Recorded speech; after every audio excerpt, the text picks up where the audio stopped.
What a game.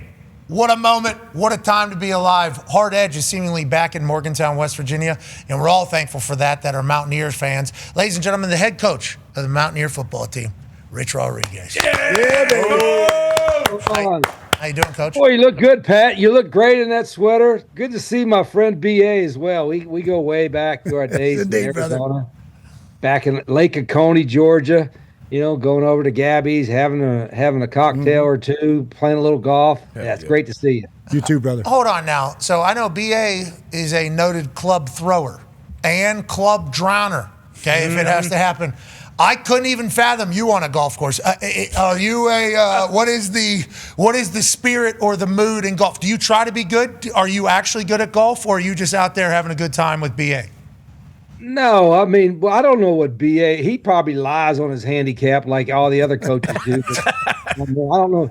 I mean, I was okay, but I am a little probably if there's a little money at stake, I'll get a little ultra competitive. I've only broke 2 clubs, just 2, and one of them was an accident.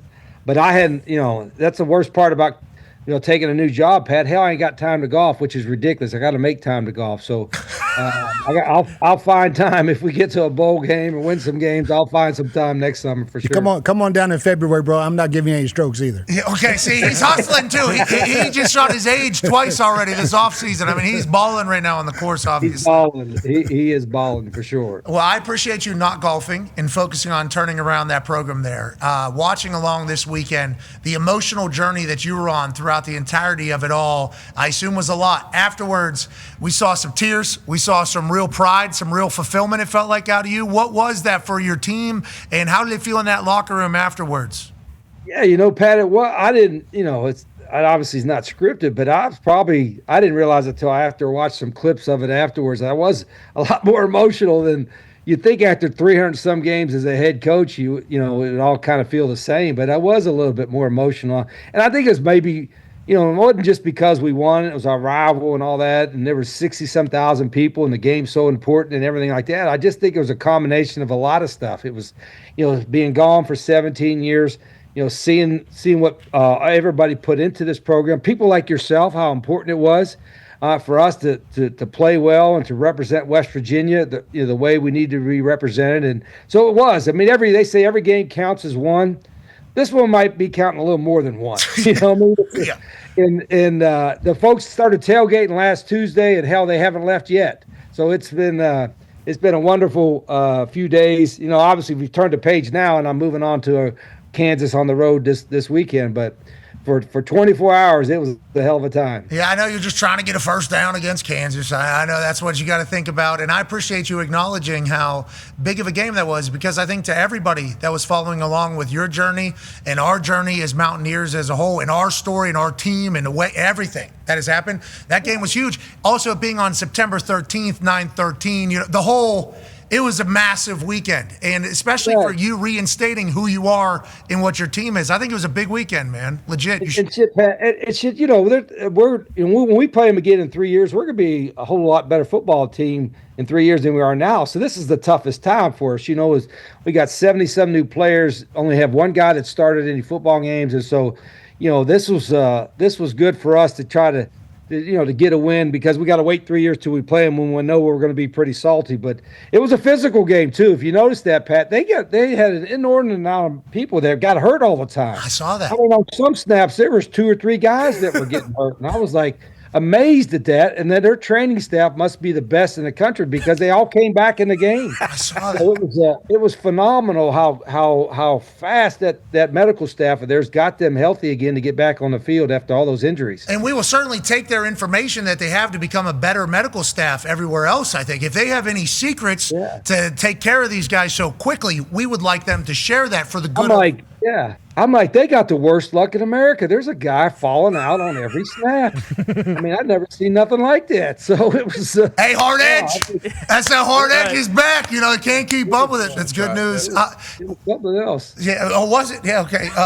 Watching your team, you talk about it being super physical. You had like a super jumbo package. When did this come to mind? How long have you been doing this? I don't think I've seen this in a while. Yeah, we had like 3,000 pounds of beef going in. We actually did something similar similar to the last couple of years at Jack State. But then I got one lineman that Donovan Haslam, he's two cheeseburgers away from 400. And then another linebacker is a cheeseburger away from 350. I'm like, hell, let's just, BA will tell you this. Football is a game with big people moving other big people against their will. So I'm like, well, the more big people we can have in there, the better we have. So the formation's called heavy, of course, right? Heavy. AJ has a question for you, Coach. Yeah, Coach, winning a big overtime game against a rival like that, I guess for some of the younger guys, and a lot of, like you said, so many new players, what does it do for you guys' confidence? I think, great teams have to find ways to win. You have to win many different ways. You can't just be front runners. You got to learn what it's like to come from behind or win these close ones. But what can you guys take from that? Can they build a bunch of confidence winning like this? I think so. That was obviously anytime you win, you're going to get a little bit of confidence. And then when you lose, you maybe lose a little bit of confidence. But I tell everybody, what we have to rely on is what we do every day. The way our practices goes. And I tell our guys, we're a little unique in how we practice. And then we had good practices last week. You couldn't tell the difference between last week's practice and the week before's practice. And I think that's got to be who we are every day. We do what we do. We go how we go. And hopefully we can play well enough to win a game and keep playing. And then, typical coach speak that, I tell the guys, I told them before the game, it's going to be a game. Don't look up at the scoreboard.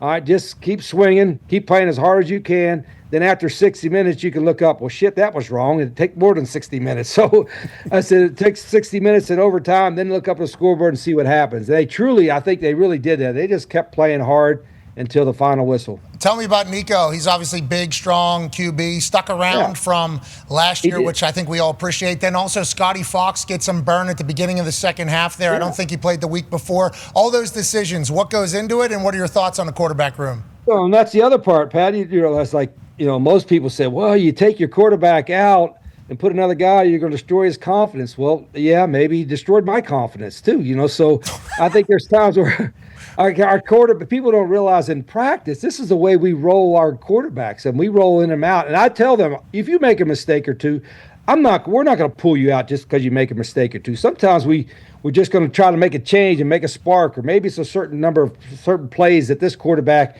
can do really well. And so Nico understood that. When he was taken out, it was to try to get a little spark with Scotty, but it was also because of a couple different plays we wanted to run. And I wanted Nico and all the other quarterbacks to stay engaged. Well, he did. He didn't go pouting like, gee whiz, He stayed ready. He stayed engaged. And then when it was 6 minutes ago, whatever it was in the game, said, hey, Nico, you're in. It's your time to go get it. He attacked it like the person he is. And it was a great lesson for all of us, for all of our players to see how engaged he stayed in, made a couple great throws, and like that seam throw right there, and led us to victory. Yeah, you've been very open, seemingly, about liking the whole quarterback room.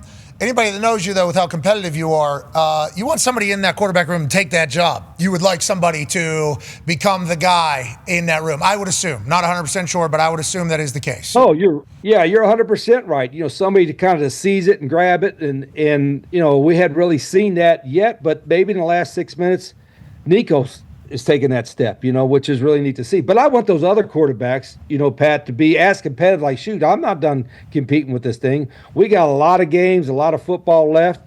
It's still going to be wide open. So, but at least for one day, Nico took charge. At least for one quarter, Nico took charge, and that's a positive sign. Yeah, it definitely is. Big time win, a big time moment. I think it was the most people that have been in the stadium in years and years and years. Obviously, the checkered was awesome. The environment looked electrifying. I wish I could have been there. Ollie Straw, your punter, did you see that catch he made? I didn't. I knew it was a bad snap, and he had made a great catch. But then after I saw a picture of it, it was like, that's got to be like a specialist, like, poster thing kind of deal going on. Yes, definitely. Especially all football players, not just specialist asshole. Okay, that's 2 points right there. You almost lose Ollie Straw, the Aussie. Yeah, at least. And he changed the field too. They had good returners, and his location on his punts was next level. So it was, it was really neat. And it was neat about the crowd. I tell everybody, there were 60,000. That's what the stadium holds. I think there was actually about 65,000 there because there's like 4,000 in the end zone. But 10 years from now, there'll be 600,000 that say they were there. Which is Amen. That kind of atmosphere. On that note, BA's got a question for you. Yeah, Coach, do you think this is going to be the hardest week you have as a coach? I know going back when I was at Temple, we had a big win, and, the guys didn't come down till Thursday. Well, that's too late. We just missed 2 days. and get your guys. I know you probably already had one good practice, and how's practice going the rest of the week? Yeah, that's a perfect point, BA. It's like yesterday we have one day off. It's Mondays for them. So Sunday we had a walkthrough, and I could tell they were still high off the game kind of deal and excited. And we turned the page a little bit. But Tuesday and Wednesday, today's practice, tomorrow's practice is get after it. And so I don't mind yelling anyway, but there's probably a feeling that I'll be into today's practice in their grill a little bit if I need to. It doesn't bother me at all. But so today and tomorrow will be the true test. But you're right, this will be the challenge, and it didn't bother me at all. I can't wait for you the patting on your back he can stab you with the whole pat him on the ass, sit in the hand, that kind of deal. Yeah, it's gonna be one of those days. Yeah, it's gonna be Get pissed down my back, tell me it's raining, and all that kind of stuff. Yep. Headlines. Oh, look who's good. Somebody's a good football player. Oh, Nico. Oh, yeah. I cannot. I hope you're mic'd up today. Obviously, Raquel will control what gets out and what does not get out. I think she's doing a great job, by the way. You should tell her that. And I saw Miss Rita celebrating thereafter. I think that was probably a big win for her as well, if I had to guess, for the entire family there. Yeah, the family was there. And we, the family was here was nice. And I had some buddies of mine that came from Arizona, some buddies of mine from in town, and we smoked we smoked some good cigars till about midnight, and then we all realized, damn, we're hungry. I hadn't ate since 8 a.m. And like, what the hell's open? And so there's an Applebee's like a mile away at 12 o'clock, and thankfully the chef was still there. So we kind of barged in there and ate some Applebee's at 12 o'clock at night, had a grand time. I'll tell you what, if you have an Applebee's that has a chef.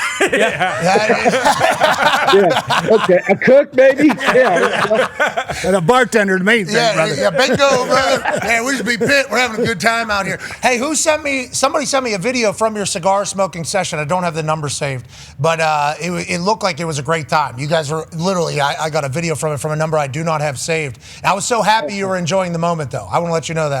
All as coaches, you try to move on to the next one, but like shit, for 4 or 5 hours after that one, I wasn't thinking about anybody or anything other than my friends and what just happened. Yeah, let's go to Applebee's here. Hell yeah. It's good enough for MCDC. It's good enough for me. Let's go to Hammer. Todd. AP Todd has a question for you, Coach. Yeah, Coach. Earlier we were talking with BA how he kind of split up the season into quarters. You guys just ended non-conference. You're about to get into your tough conference schedule. So does your thinking, how you're coaching the kids, does that change at all? How do you break up the season now that you're into the conference schedule? Yeah, for us, it worked out just perfectly with our 3 non-conference games being in the first quarter. I said the first quarter is over. There was some good, some bad, a lot of stuff that we're learning, get better from. And now we have our conference play on the road, and we play a team that's really athletic. It's had an open date, 2 weeks to get ready, and a home opener for them in the conference. So it's going to be a big challenge. So maybe being on the road, I think somebody already said we're like 14-point underdogs or something like that. So. We go out there and got something to prove again this weekend. Oh, I think somebody said we're 2 touchdowns. I think somebody said. Did somebody say it? Somebody said that, the boys will know that we got no chance this week. Yeah, got no chance, I hope we can get a first down. I hope that, everybody comes out of the game healthy, that kind of deal. Be a fun trip out there. Beautiful campus, too. They got a big investment from their boosters. They have a huge investment. You could tell, $300 million donation or something, and they're putting it back in their athletic program, so it's neat. Yeah, hopefully you guys will be able to compete out there. Ty actually has a question about that. Yeah, Coach, on that note, Pete Thamel put out a tweet, I think yesterday, that basically said, hey, West Virginia has they've pledged that they're going to be in the top funding tier of the Big 12. Like, obviously, as a coach, that's a big part of it now is, not only the recruiting but the fundraising.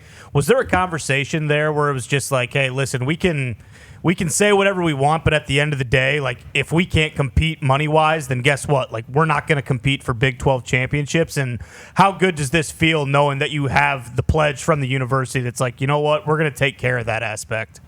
Yeah, you got to be. As a coach, you want everybody to be aligned in the same thinking. Whether it's your administration, your board, your coaches, your players, and everybody like that. And we're running a business now. Let's be honest. And it's a business, and it's an expensive business. And if you want to compete at the highest level, you got to make an investment financially, and that's why I feel good about our administration. I feel good about our board, as they know that that's what's got to happen. And you're seeing what's happening at Virginia Tech, and they're trying to do the same. They're trying to get everybody aligned the same way. I'm just blessed that we're aligned here, and that we got great support, and we got people like Pat and everybody else that loves this school, that's going to help us compete in this new era that we're going to be in, because we're running a business now, and we've got to have the financial resources to compete at the highest level. On that note, this logo is beautiful. It goes great on a hat. You can certainly buy any of these hats. They are available everywhere. And the Fat Package shirts, PHAT, yeah, that will certainly be available as well around the holidays. Maybe some Black Friday specials if you would need it. Like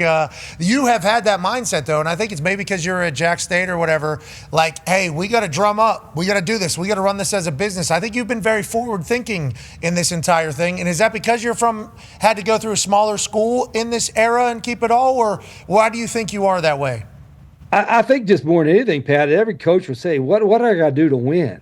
What does it take to win? It used to be, well, you got to recruit at a high level, which obviously you still got to do. You got to evaluate at a high level. Now you better make sure you evaluate the right ones if you're going to pay them a certain amount of money. And you got to be able to have, schemes that can help you win. If you're competitive enough, like what's the rules? What are the rules that we got to have to follow? And then how do we take advantage of these rules to be as good as we can be? What does it take to win? What does it take to win? It's as simple as that. What does it take to win? And if you don't press that part as a coach, you can just say, well, tell me this is all we got and just accept it, then you're not going to be coaches that think they can outsmart people and win because they're going to be smarter than you are going to be the ones that aren't going to be doing it for long. You better know what the hell you're doing, but you also better have a whole lot of help to get you there, if that makes sense. Yeah, absolutely. And I'm excited to see what you grow out there. Hard Edge is back. Proved it this past weekend. And on that note, with the ever-changing everything, it's a whole new world than it was maybe 30 years ago, 20 years ago, 10 years ago. Go ahead, D-Bud. Yeah, we're talking about it much more of a business now than ever. But more important than anything, we talked about it kind of with the Pittsburgh Steelers and that defense, is the trust and kind of that team building. How do you kind of expedite or speed up that process with all these new players and now, like you said, entering into this conference play now? How do you do that in this era?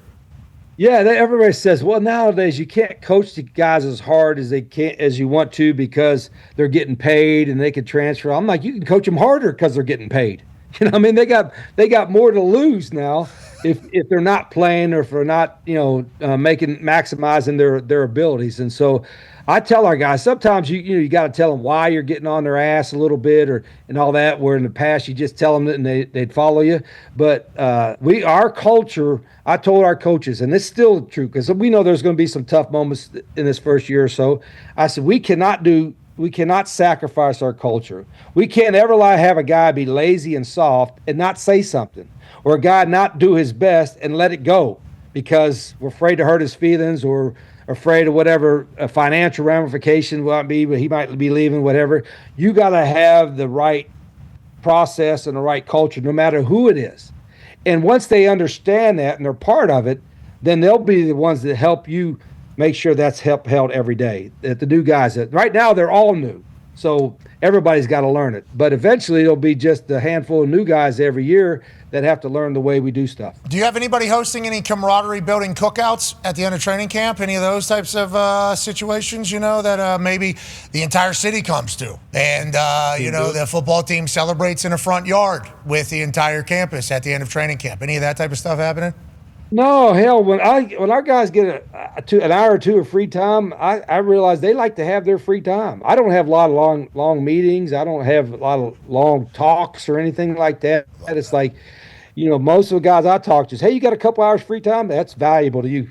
Go have your free time. Yeah, and maybe have a party, too. Let the boys enjoy it. Don't be setting any couches on fire, though. They're finding kids. Yeah. All right. They're finding you, yeah. Yeah, I don't like money being taken out of anybody's pockets. Certainly have a good time, but let's also protect the city. Okay, we appreciate the hell out of you, Coach. We will continue digitally on YouTube, ESPN Plus, Disney Plus, and TikTok Live. We'll see you tomorrow. Have a good one. Goodbye. You see that? Did you see that countdown to bottom? Oh, good wave. Look at you. You fucking hit a wave. Wow. We're still alive. We're still alive. We're still alive. That is a good wave, though. That looked very, very natural there. Yeah. Presidential wave. Yeah, just trying to get a first down and nail the fucking wave on the way out of the entire thing. Coach, I was so happy watching the end of that game. There are a lot of moments where I wasn't. And then Ohio, obviously the week before, like what a gut punch to the entire thing. And I think AJ was trying to reference this as well. After you win and you prove that your style can win, players more naturally buy in, I think. Like, I think it's like our hard work paid off. Like, when you see success for all the shit that you're going through, you're more naturally to want to continue to do that, I think. So whenever a game like Ohio happens, and I think they got a great team, Navarro gets hurt against Ohio State, that's a whole different story. If he doesn't get hurt, I think they're a good team. But a game like that can be devastating to a build of a culture, I think, from outside looking in, especially with what it was with Neil Brown versus what your culture is. I think it can create or generate a potential, a lot of people going, I'm not doing all this shit. It's not working. After that Pitt game, was there a sense of like justification or fulfillment maybe from the boys from all the hard work? Because I know the shit is not easy compared to anything else that they've done in the past. I think so, because of just being in the locker room. There's nothing like a winning locker room. You guys all know that, the winning locker room. But the number of guys and players that came up to me and was hugging me and saying, Coach, I just absolutely love it here. I love what we're doing. You know what I mean? That was unprompted. They didn't have to say that. And I told her, guys, it's not totally ingrained in the program like it needs to be. I mean, it's getting there, and I got a great staff and everything like that. But it's still a process to get it to where the hard edge, if that's what you want to call it, mentality is ingrained in our guys every day, every minute of every day, no matter the game or whatever it is. And that's the process that we got to go through. One game's not going to change that. But one game sure in hell can make a difference, and I think that's what this game should be able to do for us. How about you hitting getting after it out there, letting the boys know we got a little wiggle. We got a little wiggle under this West Virginia Southern hick accent in here. Yeah. We don't dance on TikTok, but in the winning locker room, we'll dance our ass off. Cheers, Bears, Mountaineers. Congrats. It was great to watch you, and I'm happy you're enjoying the moment while also understanding we got to get a first down against a team that's 2 touchdown favorites against us. Touchdown. Yep. 2 touchdowns. At Kansas. 2 tuds. 2 touchdowns. We'll be ready. You're the man. Ladies and gentlemen, head coach of the West Virginia Mountaineer football team, Rich Rodriguez. Yeah. Thanks, guys. Thank you. You want this, you got that. No way, watch them walk right past you. Run fast while you have the chance.